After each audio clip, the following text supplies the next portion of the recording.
All right. Well, we are on again.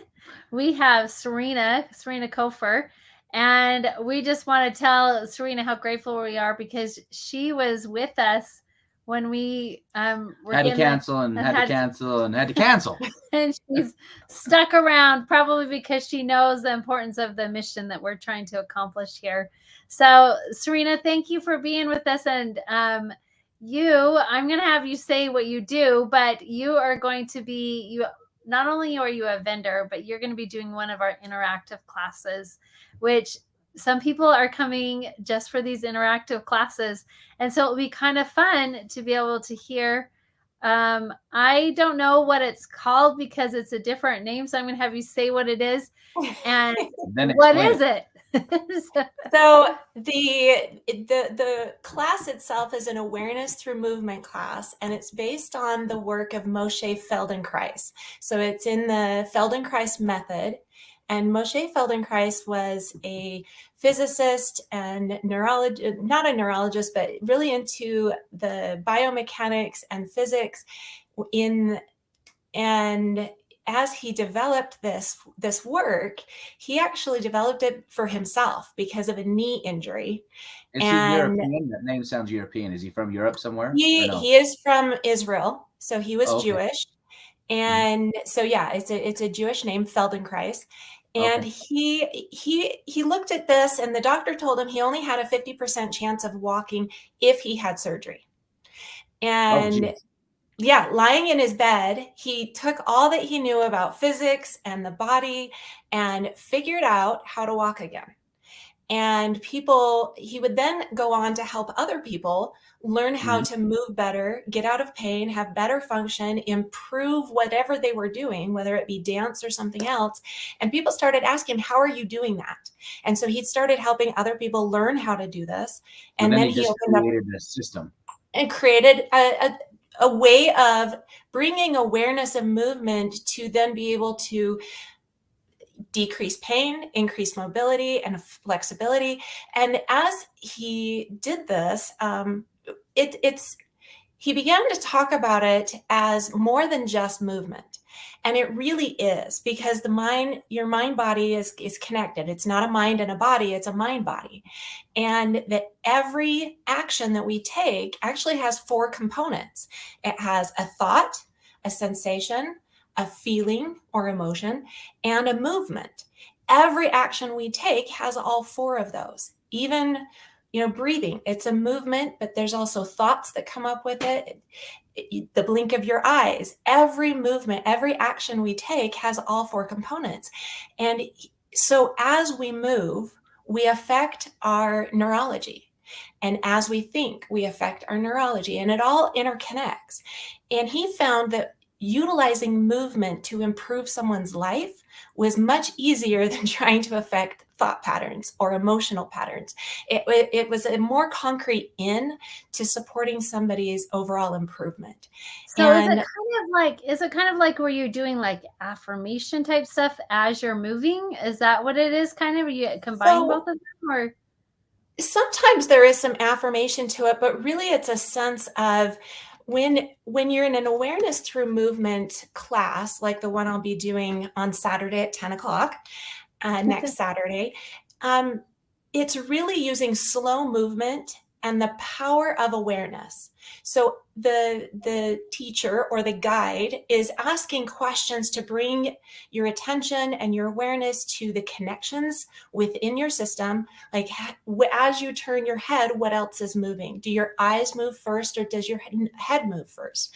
As you're turning, do you also include your shoulder? Do you use your foot in any way? And so it's asking these questions to bring attention to the connections within the movement, and guiding you through a sequence of movements. It's not just one movement, but kind of a sequence of movements, looking to improve the quality of your movement so that you let go of unnecessary muscular tension, which then allows you to reorganize, release old patterns, to be able to move into whatever it is that you're looking for with much more clarity and ease and comfort.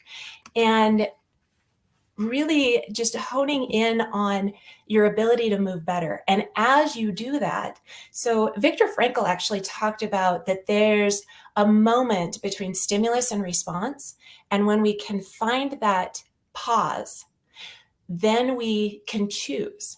Because so often we just, action, reaction, and we just have these almost compulsive habit behaviors, which can actually be a very good thing, right? Habits are a good thing. But when we're not aware of those habits, and then they can continue to cause some problems, like if you have a habit of walking in a certain way that is causing you knee pain.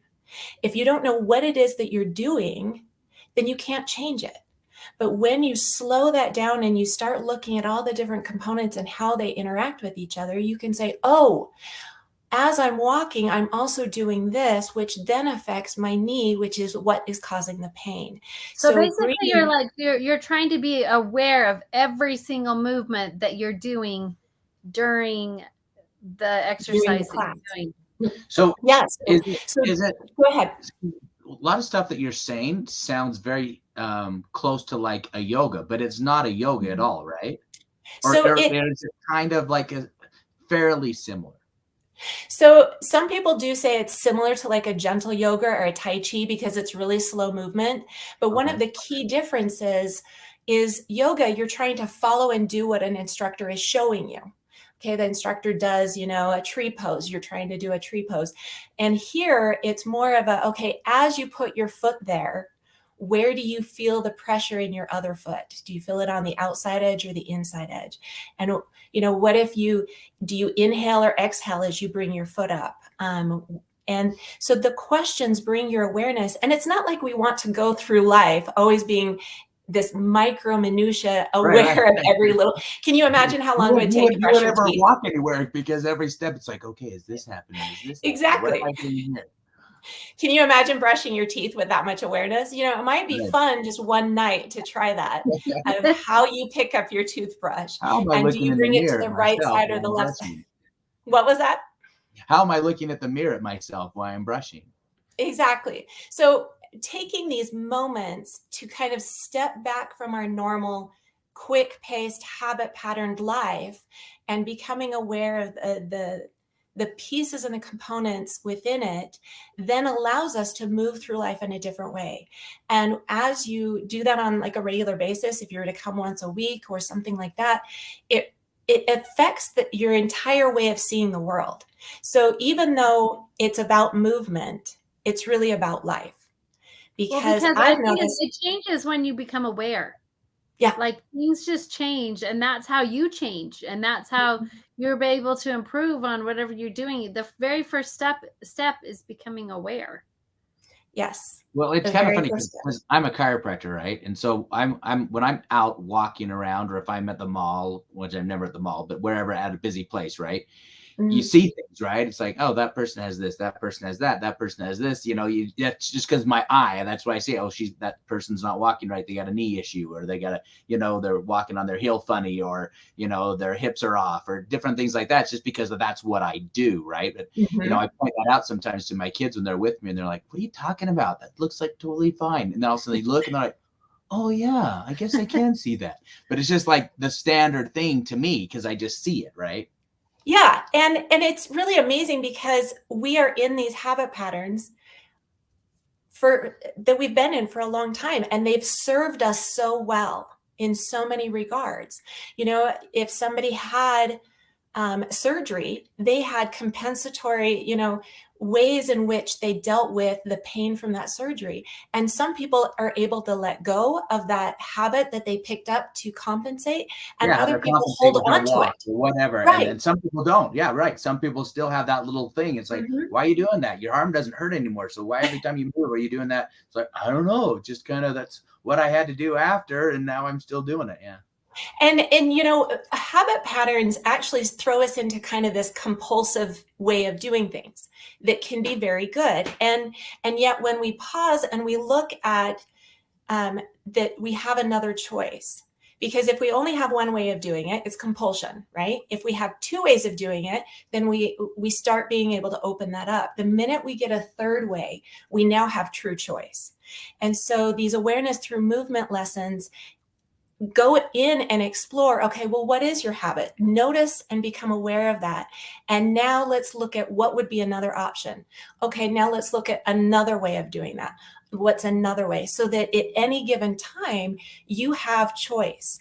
That standing up from a chair is going, when you're just standing up, looks different than standing up while you're holding something, which might look different than standing up when you're wanting to make sure you don't hit your head. And how can you do all of those different, be able to be in any environment and still be able to do it in an easy, elegant way that's not going to cause you stress and tension.